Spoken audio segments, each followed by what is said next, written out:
Alright, hey everybody, I got some time before chess club starts at 6.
Oh no, wait, that's right. It was trapped. Oh no, I could have escaped. Oh well.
Sorry about that, guys. I forgot to hit on pause. It's the second time I've done that. I made a few moves in a few games, maybe 5 or 6. I'll make similar comments about those games when they come back up. Really, nothing's developed too far.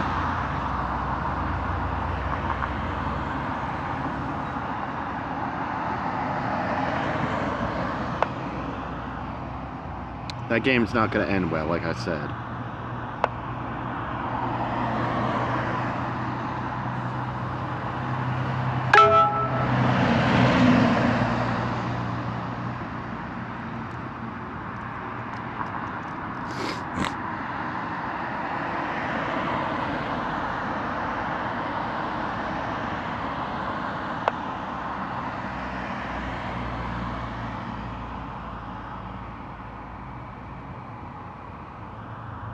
So I'm going to push my pawn to d4. Of course, the anticipation, or the next follow-up move would be to push it to d5 and fork his knight and his bishop.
Really don't want him to push his pawn to d5.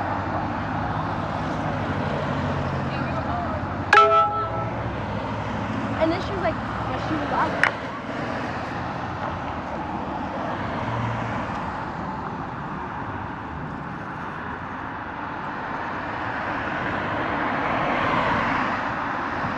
That's a bit of a wasted move, as I can simply deflect the knight. If he's bold, he'll try to capture at f7, but I don't think it's going to be to his advantage.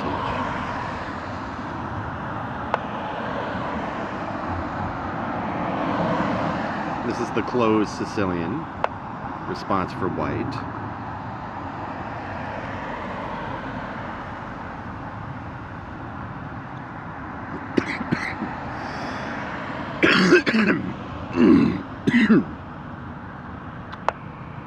Yeah, like I said, this one's not ending well. That was one of the games I made a move in that I forgot to capture on the video.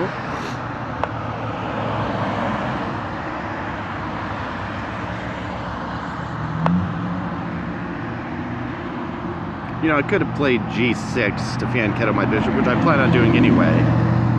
That might have been a better move. Ah, good. He failed to see the fork.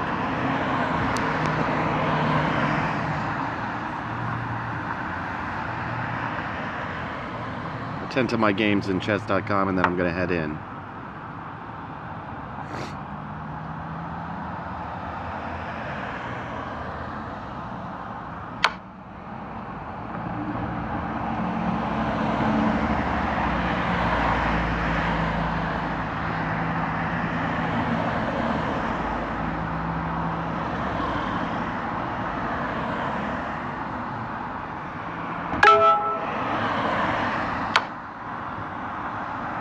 Do the English opening. Here I'll do the open game by playing e4. e4, according to Bobby Fischer, is the best move to start with for white. He says it's best by test. Wow, this guy's causing me all sorts of trouble here.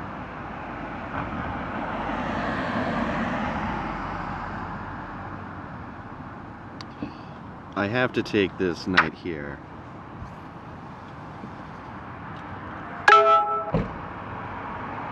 Should have done that last turn. I must have missed it.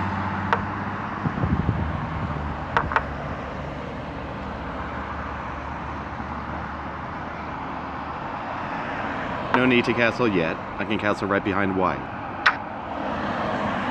Alright. Now this is going to be a little tricky, but I feel confident that I could promote a pawn all the way on the queen side.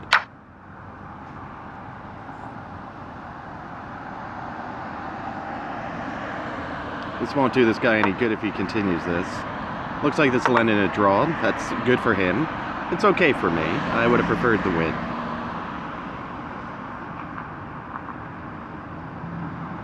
Get a little aggressive with my pawns here.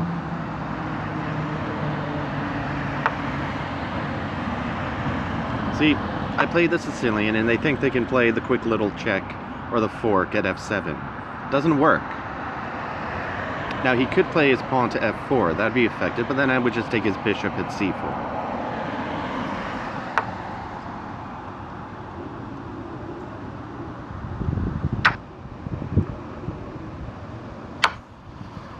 I have a feeling he won't be able to stop any promotion there.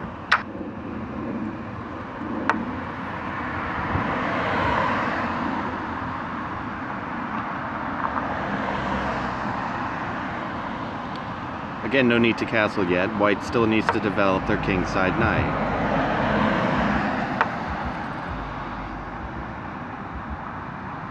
I see where he's going with this move, but I can fall my knight back and defend my pawn at c5.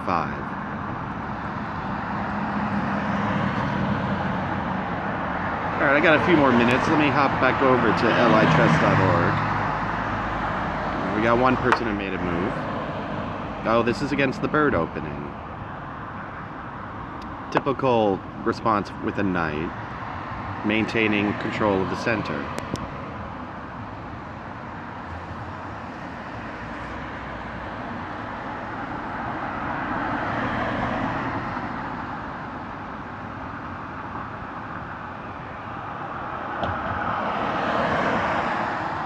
Not a fan of isolated pawns, but this is not too ineffective here.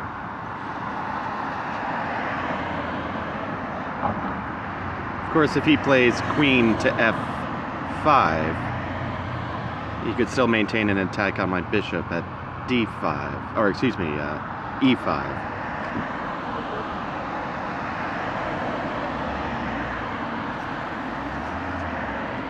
Alright, I have this in another game, but I'll make the comment now because I made it before in the other game, but it wasn't being recorded.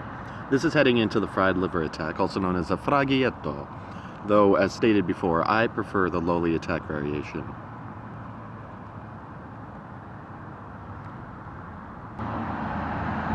Okay, this time I remembered to unpause it right away.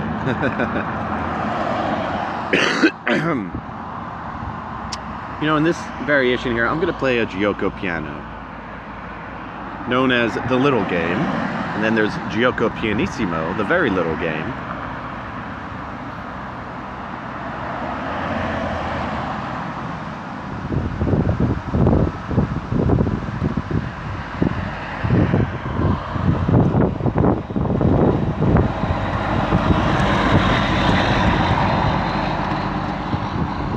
Now I could also check right here.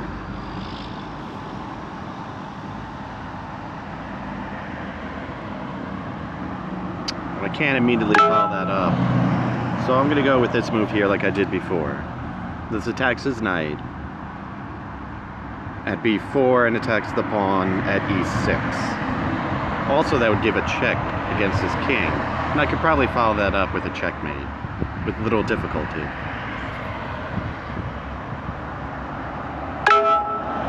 I made a bit of a blunder here. I can fork his rooks with my dark squared bishop.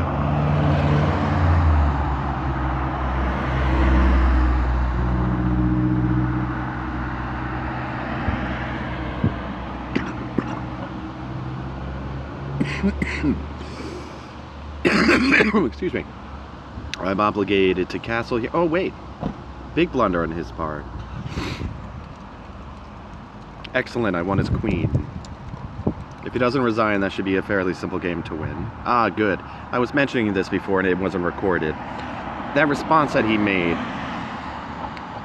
at f6, that's not a good pawn development. The knight would prefer to be there, and I can play this right here.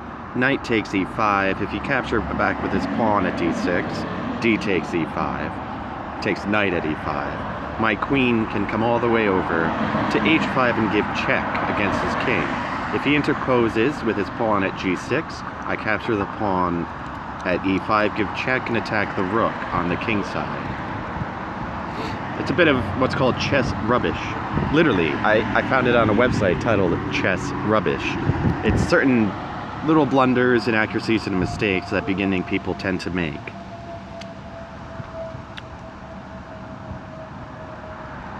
Now I'm going to get a little bold here, and I'm going to take the pawn there. At d4, when he captures my knight, I'll capture back with the bishop. Now that's 3 points, the knight, for 2 pawns, 2 points. So it's dropping a point, but it really busts open his center defense with his pawns.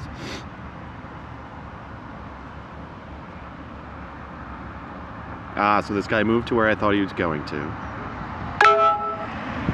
That's fine. I can continue the pressure.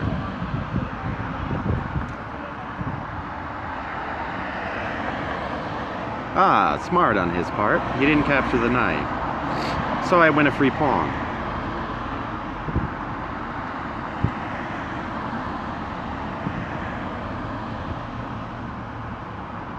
So I'm going to go ahead and just bring my knight back. I don't mind that. It's an under-tempo move, but he didn't make good developmental tempo on his part. Development tempo, that is. Alright, let's see what we've got here. We've lost 2. 4, but all these are wins here. And I'm quite happy with this. 9-7, that's when I was losing games on time. That's the last one to lose on time. Making slow progress. Alright, see you guys after chess club.